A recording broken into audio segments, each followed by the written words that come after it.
মা, জিসান আমার সাথে যাবে। ও আমার সাথে যাবে। জিসান চলো, এখন আমার সাথেই যাবে। বাবা কি হয়েছে এখানে? ওনাকে টানাটানি করতেছেন কেন? এই আপনার ওনার কি হন? উনি আমার হাজবেন্ড আর তোর নন্দি।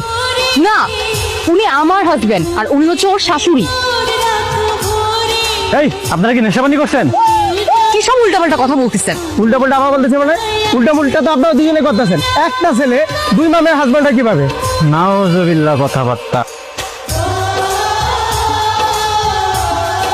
আপনি কি জিসানের মা? হ্যাঁ, আমি নবিকা। আপনি আল্লাহ গো, আপনি উত্তেজিত হচ্ছেন কেন মা? হ্যাঁ, আপনি আমাকে মা ডাকতেছেন কেন? সাদ, কোথায় যাচ্ছ? আপনি আপনি এখানে কেন?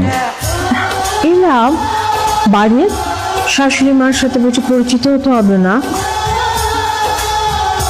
মা, মানে কি? কিসের বিয়ে? আপনার সাথে আমি আমার ছেলের বিয়ে কেন দিব? অসম্ভব, এই বিয়ে হবে না। ছেলে আমার, সম্মতিও আমার। Enough is enough. এইরকম ভাবে যদি সবকিছু চলতে থাকে আর আন্টিকে যদি বুঝাতে না পারি, ওনার মাথা থেকে যদি ভূত নামাইতে না পারি, আমার আর নিতুর বিয়ে অত দূরে থাক, আমার হাতটাও আমার কাছে আস্ত থাকবে না। তাহলে কি করবো? কবিরাজ ডাকবো? আরে এই ভূত তো কবিরাজ দেখো নামানো সম্ভব না। তোমার বাবাকে দিয়ে তো তোমার মাকে মানানো সম্ভব, তাই না? আরে ওর বাবাকে কি পাবো? কবর থেকে কি তুলে নিয়ে আসবে? ওর মার স্বপ্নে নিয়ে আসবো। আচ্ছা, তোমার বাবার একটা বড় সাইজের ছবি ম্যানেজ করা পসিবল? হ্যাঁ, আছে তো। কালকাটাতে কেমন দিলাম? হ্যাঁ, একদম বাবা ফিল পাচ্ছিল না আমার মধ্যে। মোটেও না, ওভার অ্যাক্টিং করে ফেলছেন একদম।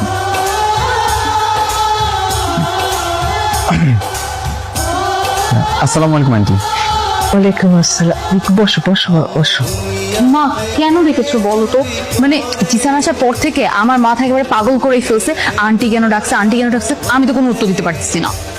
বলবো বলার জন্য তো দেখেছি জিসান